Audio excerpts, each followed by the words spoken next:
Snap the final toilet seat bolts and covers into place so the installation looks clean and stays secure. Start by tightening the nuts under the bowl until the seat is snug but can still be adjusted. Then hold the seat in the position you want and finish tightening in small increments to avoid cracking the porcelain. If the bolts extend far beyond the nuts, use a hacksaw or bolt cutter to trim the excess length and file any sharp edges so they will not snag clothing.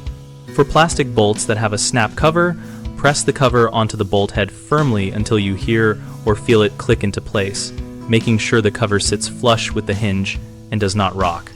Check seat alignment by lowering the seat and lid several times, and adjust the bolts slightly if the seat shifts forward or tilts to one side.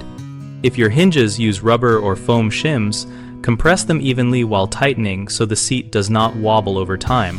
Finally, sit on the seat and rock gently to confirm stability and re-tighten the nuts a quarter turn if you detect movement. Common mistakes include over-tightening the bolts and cracking the porcelain, which you avoid by tightening gradually and stopping when the seat is secure but still adjustable. Another frequent issue is leaving bolts too long so they catch on clothing, solved by trimming the excess and smoothing any rough edges.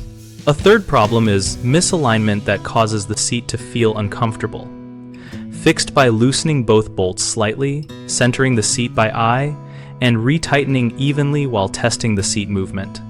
We run bighomeprojects.com to help homeowners find trusted local contractors and to help contractors find work through our listings. We also host a discussion community where real people share tips, ask questions, and post photos so we can all learn practical finishing techniques together.